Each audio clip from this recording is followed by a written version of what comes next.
आज हम आपको ईरान का वो सच बताने वाले हैं जो आज तक चर्चा में नहीं आया। ईरान में आखिर हुआ क्या है? क्या वाकई सड़कों पर उतरे हजारों लोग मारे गए? और अगर ऐसा है तो इतने दिनों तक दुनिया को सच्चाई क्यों नहीं बताई गई? और सबसे बड़ा और जरूरी सवाल, क्या खुद ईरान के सर्वोच्च नेता ने पहली बार यह मान लिया है कि उनके देश में हजारों लोगों की जान जा चुकी है? क्या ये सिर्फ महंगाई और बेरोजगारी के खिलाफ गुस्से का नतीजा था, या इसके पीछे किसी बड़ी अंतर्राष्ट्रीय साजिश की भूमिका छिपी हुई है? और जब अमेरिका के राष्ट्रपति डोनाल्ड ट्रंप खुलेआम ईरान के लोगों से सत्ता के खिलाफ खड़े होने की अपील कर रहे थे, तब ईरान के हालात आखिर कितने खतरनाक हो चुके थे? आज हम परत दर परत इन्हीं मुद्दों पर चर्चा करेंगे। ईरान जो पिछले कुछ हफ्तों से पूरी दुनिया की नजरों में बना हुआ है, वजह सिर्फ विरोध प्रदर्शन नहीं है, बल्कि इन प्रदर्शनों के दौरान हुई हजारों मौतें, सरकार की चुप्पी और खुद देश के सर्वोच्च नेता का वो बयान जिसने अंतर्राष्ट्रीय स्तर पर हलचल पैदा कर दी है। ईरान के supreme leader ayatollah Ali Khamenei ने पहली बार सार्वजनिक तौर पर यह स्वीकार किया है कि हाल में जो जितने भी प्रदर्शन हुए हैं उसमें हजारों लोग मारे जा चुके हैं। ये जो स्वीकार करने का समय था उनका, वो ऐसे समय पर आया जब पूरी दुनिया ईरान में हो रही सख्त कार्रवाई को लेकर लगातार सवाल उठा रही थी। दरअसल इन प्रदर्शनों की शुरुआत दिसंबर के आखिरी हफ्ते में शुरू होती है।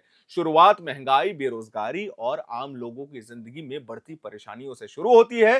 रोजमर्रा की चीजें आम आदमी की पहुंच से बाहर जा रही थी, नौकरियां कम होती जा रही थी और गुस्सा लगातार बढ़ता जा रहा था। लेकिन धीरे धीरे यह गुस्सा सिर्फ आर्थिक मुद्दों तक सीमित नहीं रहा। लोगों ने सरकार, धार्मिक नेतृत्व और पूरे सिस्टम पर सवाल उठाना शुरू कर दिए और यही मामला जो था वो बाद में हिंसक हो गया। देश के अलग अलग हिस्सों में लोग सड़कों पर उतर आए। कई जगहों पर हालात इतने बिगड़े कि सुरक्षा बलों और प्रदर्शनकारियों के बीच सीधी झड़पें भी देखने को मिली हैं। रॉयटर्स से बात करते हुए एक वरिष्ठ अधिकारी ने नाम ना बताने की शर्त पर यह दावा किया कि इन प्रदर्शनों के दौरान कम से कम 5,000 लोगों की मौत हुई है। इनमें करीब 500 सुरक्षा बलों के जवान भी शामिल बताए जा रहे हैं। सबसे ज्यादा हिंसा ईरान के उत्तर पश्चिमी हिस्से में देखने को मिली है, खास करके कुर्द बहुल इलाकों में, जहां पहले से ही तनाव लगातार बना हुआ था। हालांकि इन आंकड़ों की आधिकारिक पुष्टि अभी वर्तमान में नहीं हो पाई है, लेकिन मानव अधिकार संगठनों का यह कहना है कि हालात बेहद गंभीर थे। कई संगठनों के मुताबिक कम से कम 3,000 से ज्यादा लोग मारे गए हैं।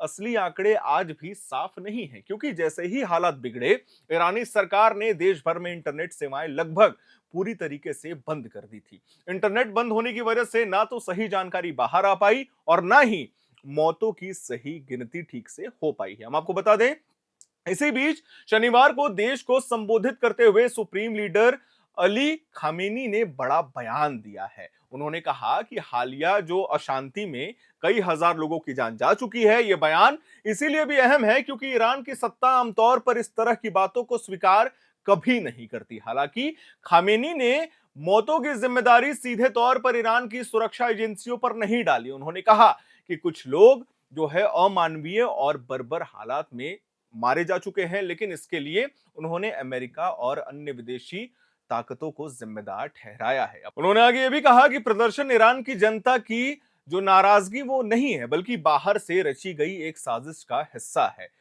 जो राष्ट्रपति हैं अभी डोनाल्ड ट्रंप, उन पर आरोप लगाते हुए उन्होंने यह भी कहा कि ट्रंप ने सोशल मीडिया और बयानों के जरिए इन प्रदर्शनों को और उकसाया है। खामेनी ने ट्रंप को अपराधी बताया और कहा कि अमेरिका ईरान को कमजोर करना चाहता है और देश को निगलने की कोशिश लगातार कर रहा है। वहीं दूसरी तरफ हम आपको बता दें, यूएस के राष्ट्रपति डोनाल्ड ट्रंप ने भी ईरान के नेतृत्व के खिलाफ अपने बयान और सख्त कर दिए हैं। ट्रंप ने कहा है कि ईरान को अब एक नए नेतृत्व की जरूरत है। ट्रंप ने खामेनी को 37 साल के शासन पर सवाल उठाते हुए कहा है कि यह शासन डर और हिंसा पर टिका हुआ था। एक इंटरव्यू में ट्रंप ने कहा कि खामेनी ने अपने ही देश को तबाही की ओर ढकेल दिया है और वो देश चलाने के लायक इस वक्त वर्तमान स्थिति में नहीं है। ट्रंप ने यह भी कहा कि एक नेता का काम लोगों में डर पैदा करना नहीं, बल्कि उन्हें सम्मान और सुरक्षा देना होता है। उन्होंने यहां तक ही कह दिया कि खामेनी ने जो है वो एक बीमार आदमी है जो अपने देश को सही ढंग से चलाने में सक्षम नहीं है। इसके साथ ही ट्रंप ने ईरान के लोगों से प्रदर्शन जारी रखने की अपील की है और ट्रंप ने कहा कि लोग संसाधनों पर कब्जा करें और बदलाव के लिए आगे आए।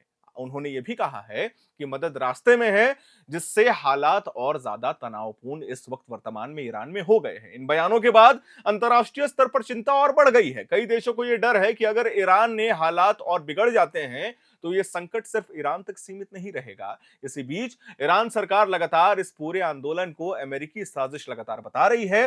खामेनी ने सोशल मीडिया प्लेटफॉर्म एक्स पर लिखा कि हालिया अशांति की पूरी योजना अमेरिका ने बनाई थी और उसका मकसद ईरान की संप्रभुता को खत्म करना है। ईरान ने सिर्फ अमेरिका ही नहीं बल्कि इजराइल पर भी आरोप लगाए हैं। ईरान के राष्ट्रपति, हम आपको बता दें, मसूद पेजेशिकियान ने रूस के राष्ट्रपति व्लादिमीर पुतिन से बातचीत के दौरान कहा कि अमेरिका और इजराइल ईरान के आंतरिक मामलों में दखल दे रहे हैं और हालात लगातार बिगड़ रहे हैं। अब ईरान में हालात एक अजीब सी शांति की ओर बढ़ते दिख रहे हैं। हम आपको बता दें, राजधानी तेहरान में पिछले कुछ दिनों से कई बड़ा प्रदर्शन नहीं हुआ है। दुकानें फिर से खुल गई हैं और सड़कें धीरे धीरे सामान्य होती दिख रही हैं। सरकारी मीडिया का यह दावा है कि हालात पूरी तरीके से नियंत्रण में हैं। प्रदर्शन के दौरान 8 जनवरी को देश भर में इंटरनेट सेवाएं पूरी तरीके से बंद कर दी गई थीं। इससे आम लोगों से लेकर व्यापार और बैंकिंग सिस्टम तक सब कुछ ठप पड़ गया था। अब कुछ इलाकों में सीमित इंटरनेट सेवाएं बहाल की गई हैं। लोगों का कहना है कि जो मोबाइल मैसेजिंग है वो फिर से काम करने लगी है। कुछ यूजर्स को घरेलू वेबसाइट्स तक जो है वो एक्सेस मिल रहा है और कुछ ने यह भी बताया कि जो वीपीएन है उसके जरिए वो अंतरराष्ट्रीय साइट्स खोलने की बात कर रहे थे। हम आपको बता दें, इंटरनेट ट्रैफिक पर नजर रखने वाली संस्थानों के मुताबिक जितनी भी कनेक्टिविटी है वो मामूली सुधार उसमें देखा गया है। सरकारी एजेंसियों ने भी सीमित इंटरनेट बहाली की पुष्टि की है, लेकिन इसके पीछे की वजह साफ अभी नहीं की गई है। माना जा रहा है कि लंबे समय तक इंटरनेट बंद रहने से व्यापार और बैंकिंग पर बड़ा असर देखने को मिला है, जिसके चलते सरकार का काफी नुकसान हुआ है। फिलहाल ईरान एक बेहद नाजुक दौर से गुजर रहा है। एक तरफ सत्ता है जो इसे विदेशी साजिश बता रही है और दूसरी तरफ वो हजारों परिवार हैं जिन्होंने अपने आप को, अपने लोगों को कहीं ना कहीं खो दिया है। अब सबसे बड़ा सवाल यही है कि क्या यह शांति टिक पाएगी या फिर ईरान की सड़कों पर दबा हुआ गुस्सा एक बार फिर से फूट पड़ेगा। खैर, आने वाले समय पे इस मामले पे क्या कुछ अपडेट्स आता है, हम अपने चैनल के माध्यम से अपने दर्शकों को देते जाएंगे। मैं उम्मीद करता हूं आपको हमारी ये जानकारी, हमारी ये वीडियो पसंद आई होगी। इसे लाइक करें, शेयर करें, हमारे चैनल को सब्सक्राइब करें। कैमरे के पीछे मौजूद है मेरे सहयोगी अभिषेक मुकुंद। मेरा नाम है हर्षित और आप देख रहे हैं एयर नाउ।